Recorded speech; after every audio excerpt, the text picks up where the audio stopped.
Today we're going to look at two different kinds of clauses. These are varieties of relative clauses, which we learned a long time ago. And now we're going to see a couple of special circumstances when they can take the subjunctive. So these two new kinds of clauses are called relative clauses of characteristic, and the other kind are relative clauses of purpose. And this should be pretty obvious to you what these are. These are going to be clauses of purpose that are relative clauses too at the same time. We'll see what that looks like. Just like all of the clauses we've looked at so far that take the subjunctive, purpose and result clauses, clauses of hindering and preventing, and indirect commands, these clauses follow sequence of tenses, but because of the nature of these clauses, they will only take a present subjunctive if we're in primary sequence, or an imperfect subjunctive if we're in secondary sequence. So in that way, they are like all the other clauses that we have learned. You already know that relative clauses, what they look like. These are clauses that are introduced by a relative pronoun and take the indicative. And if you think about something like puella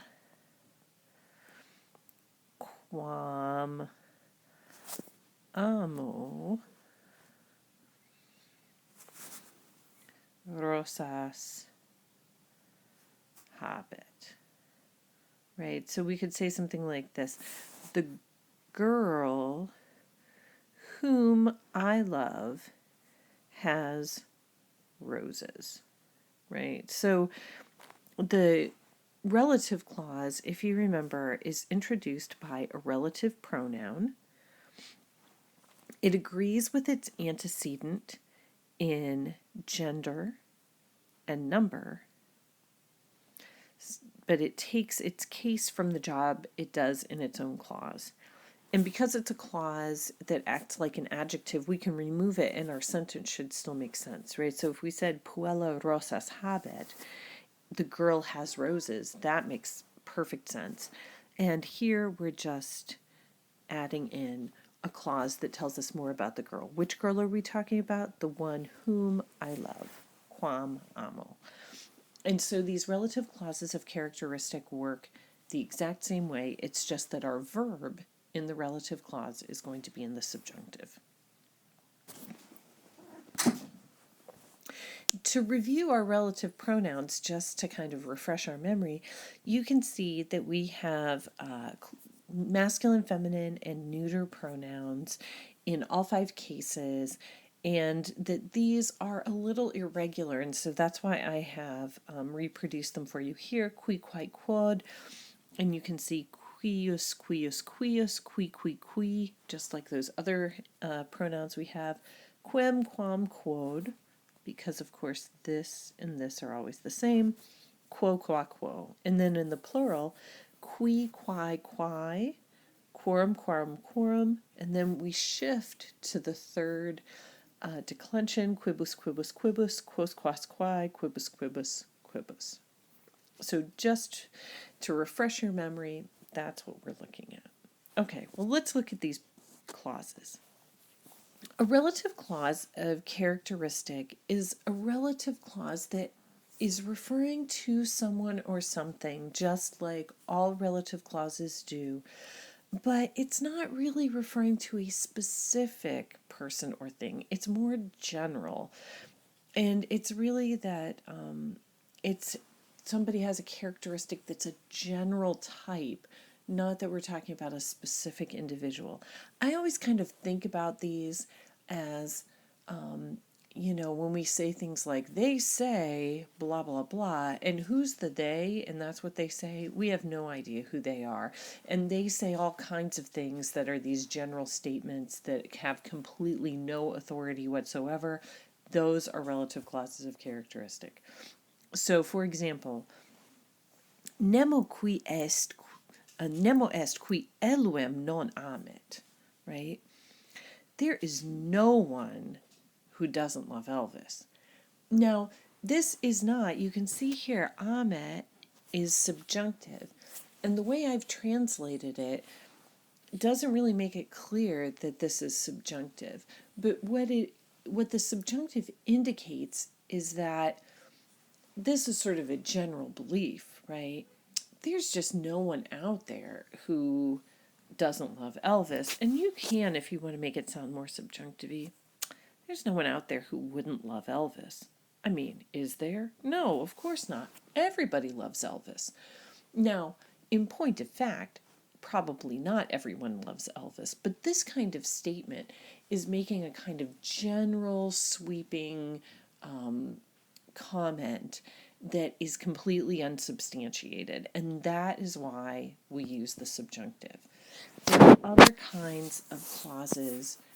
They're sort of markers or tip-offs. So we could have something like sunt qui. There are people who. Who are these people? Who knows, right? There are people who like to eat liver, and then you would put that in the subjunctive. Who are these people? We don't know. We can't point to them. We can't name them. They are out there. So these kinds of general statements take the subjunctive because they're not referring to a particular person. And sometimes we're referring to people, but we're really referring to them as a category, a kind of person, and not to a specific person. So we could say something like, Viri qui hoc faciant, nunquam amici erunt. So men who would do this will never be friends.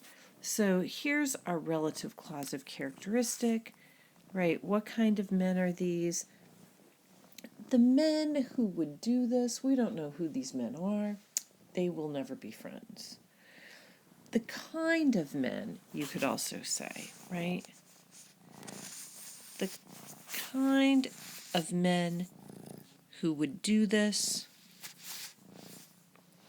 will never be friends.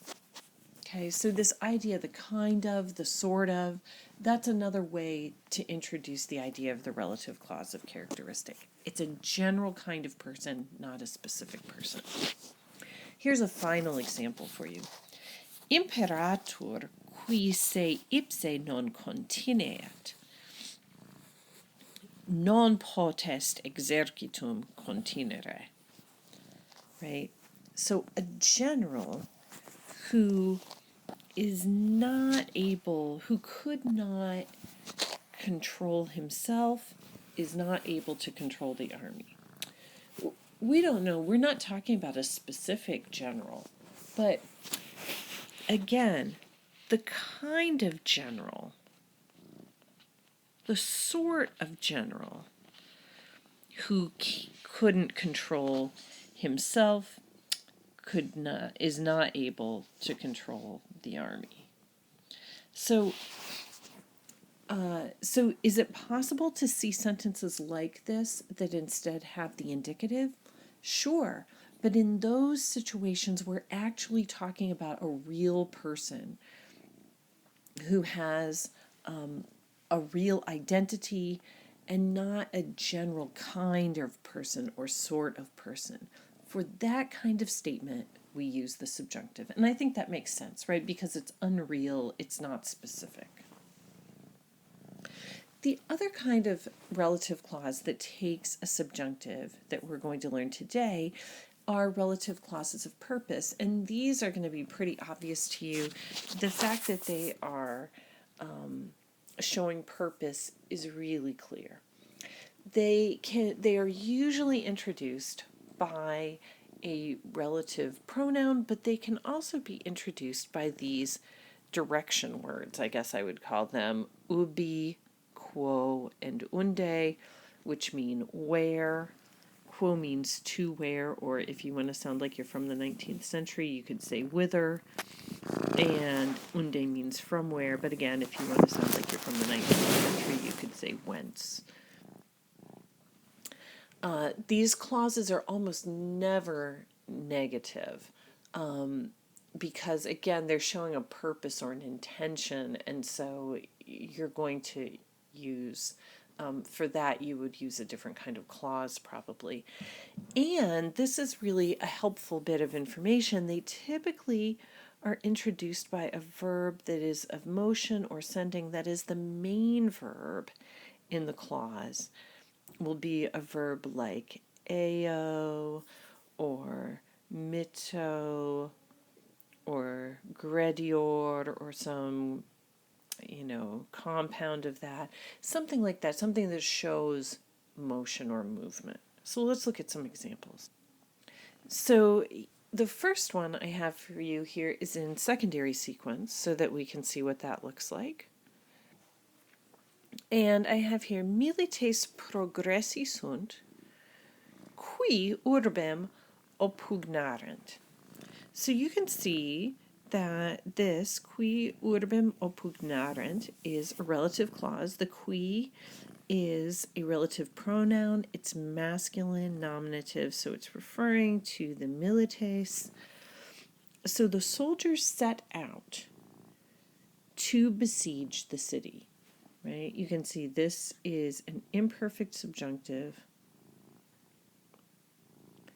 And we can translate this more literally if you want to. The soldiers set out. Which soldiers?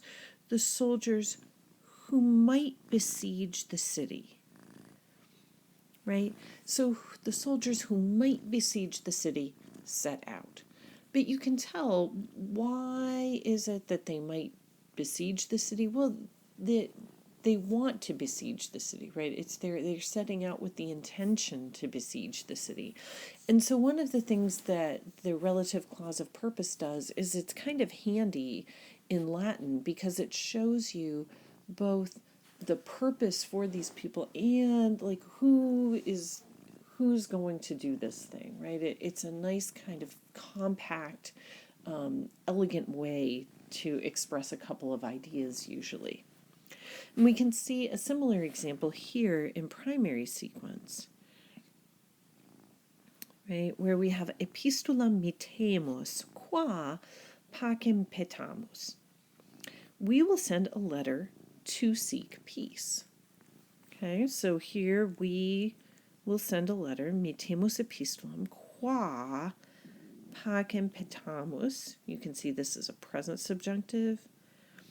And the qua is referring to the epistulam.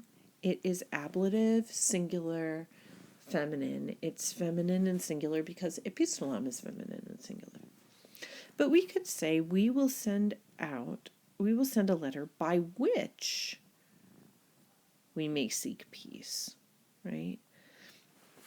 Which also makes sense. But of course, the seeking of peace is the purpose of sending the letter.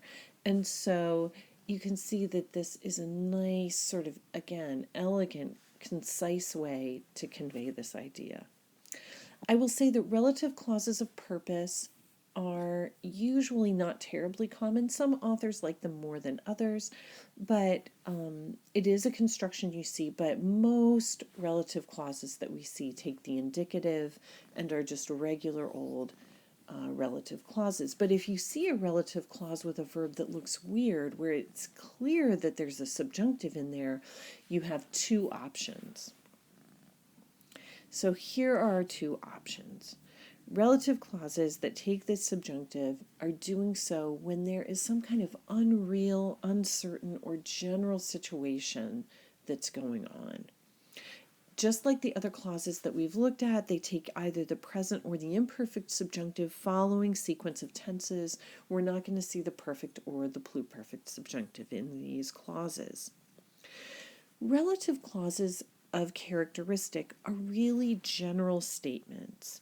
That is, we're looking at something that is introduced by something like, they are the kind of people who, there is no one who, there is someone who, right? These kinds of general blanket statements where we say these things, but we have no evidence to back them up. Those kinds of clauses take a subjunctive. Or you'll see a relative clause with the subjunctive, and it's got a verb of motion or sending, and it's showing an intention.